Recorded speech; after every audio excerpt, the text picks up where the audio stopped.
Zero current bill షురు అయింది. ఇక గృహజ్యోతి పథకం అమలు జిల్లాలో ప్రారంభించిన మంత్రులు. రాష్ట్రంలో గృహజ్యోతి పథకం అమలు షురు అయింది.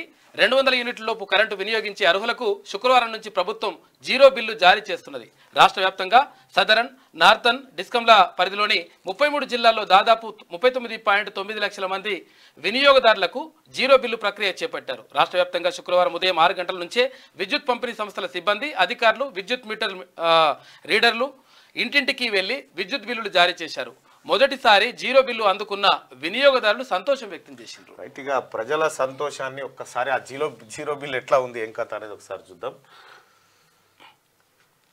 200 యూనిట్ల వరకు ఫ్రీ కరెంట్ ఉంది కదా. ఇదే zero bill. TSSP DCL Gruhajyothi పథకం కింద జీరో బిల్. ₹1 కట్టాల్సిన పని లేకుండా 200 యూనిట్ల వరకు కరెంటు ఫ్రీ. అంటే వీళ్ళకు గతంలో ₹684 కరెంటు బిల్ వచ్చేది. ఇప్పుడు కాంగ్రెస్ పార్టీ ప్రభుత్వం అధికారంలోకి వచ్చిన తర్వాత 200 యూనిట్ల వరకు ప్రతి పేదవాడి ఇంటికి కరెంటు ఫ్రీ 200 యూనిట్ల వరకు అని ప్రకటించింది. దానిలో భాగంగా Gruhajyothi bill, zero bill, current zero bill, RTC zero bill మహిళలకు, ఇట్లా ఈ స్కీమ్లను అమలు చేస్తూ ఉంది. అనుకున్న మాట ప్రకారం రాష్ట్ర ప్రభుత్వం ఇది అమలు చేసింది. ₹684 సబ్సిడీని కొత్త లతకు అందజేసారు. ఈ జీరో బిల్లు మనం ఇక్కడ చూడొచ్చు. దీంట్లో ఎక్కడ కూడా ఇంకేం లేదు, ఏ ఉన్నా రాష్ట్ర ప్రభుత్వమే ఈ బిల్స్ భరిస్తుంది అన్నట్టు. సో కాంగ్రెస్ పార్టీ ఇచ్చిన మాటను నిలబెట్టుకుంటూ చూపిస్తున్న ఆధారాలు ఇవి. ఈ కేసీఆర్ కథ చూపిస్తూ కాళేశ్వరం అంట 37 లక్షల ఎకరాలకు ఆయకట్టుకు కొత్త ఆయకట్టు వస్తుందని చెప్తా ఉన్నారు.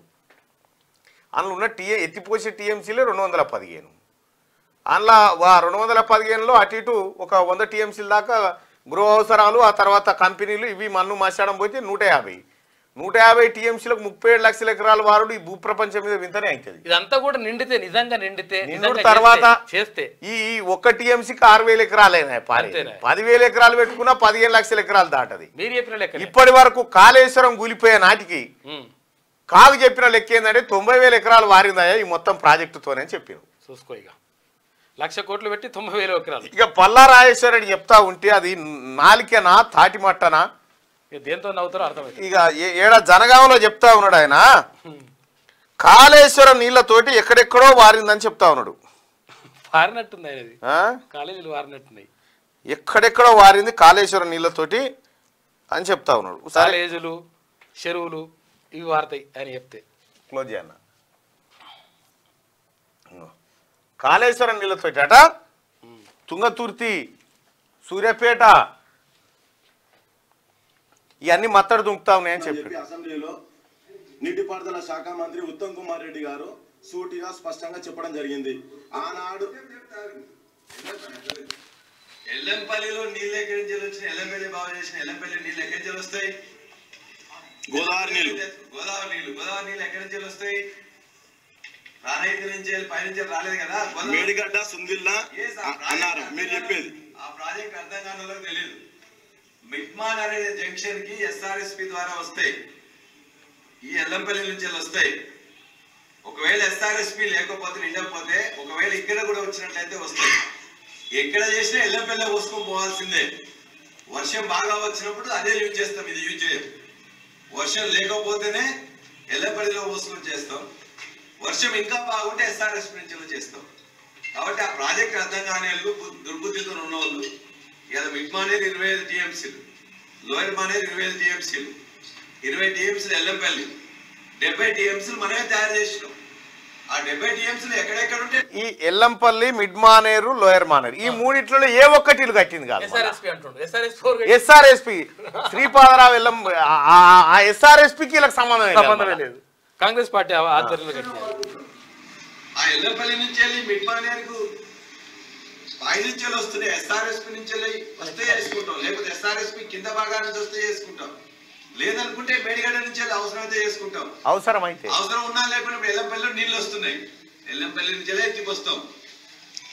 పిచ్చి వాళ్ళు ఎల్లంపల్లి నుంచి వెళ్ళి తీసుకుంటాం, ఎల్లంపల్లి నుండే తీసుకుంటాం. ఎల్లంపల్లి నుంచి వెళ్ళి పై నుండి వస్తున్నాయా కింది నుండి వస్తున్నాయా? పై నుంచి వస్తే కింది నుంచి తీసుకోం, పైన రాకపోతే కింది నుండి తీసుకుంటాం. అది తెలియని వాళ్ళు దరిద్రం ఏంటంటే ఈ సన్నాసికి తెలవాల్సినది ఏంటంటే పైనుంచి వస్తేనేమో వస్తే కింది నుంచి తీసుకోరట, కింది నుంచి వస్తేనేమో పైనుంచి తీసుకోరట. విషయం ఏంటంటే ఇక చూడ్రి మినిమం నాలెడ్జ్ లేకపోతే ఈ బేసిక్ నాలెడ్జ్ లేదు ఈ సన్నాసులకు.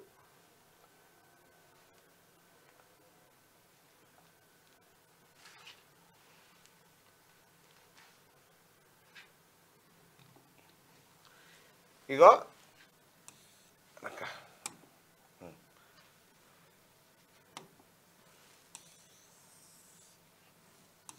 ఇగో ఎస్ఆర్ఎస్పి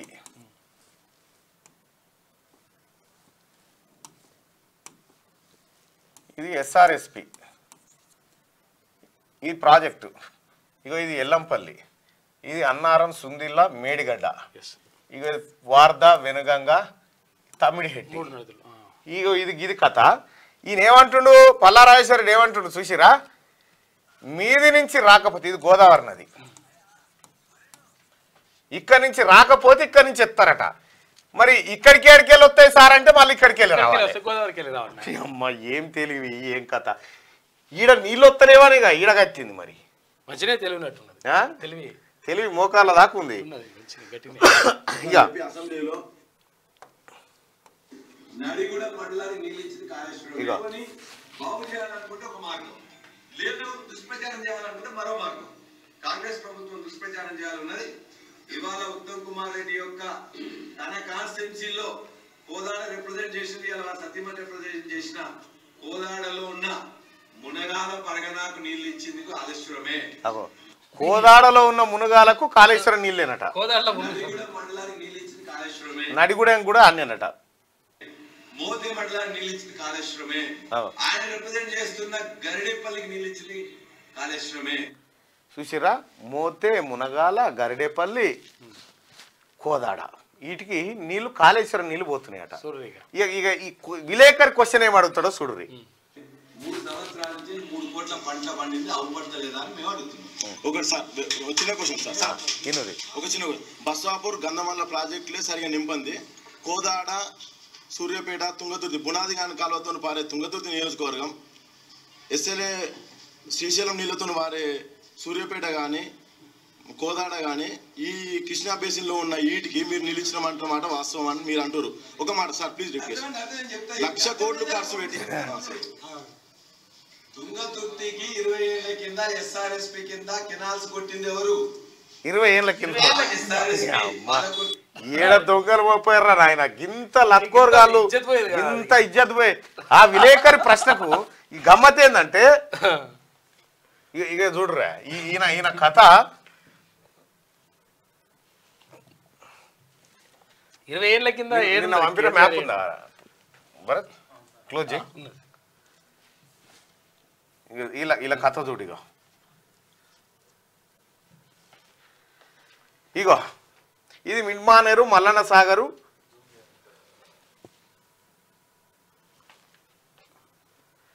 ఇగో ఈ ప్రాజెక్ట్ అంతా ఇలా ప్రాజెక్ట్ అంతా ఇగో ఇదే.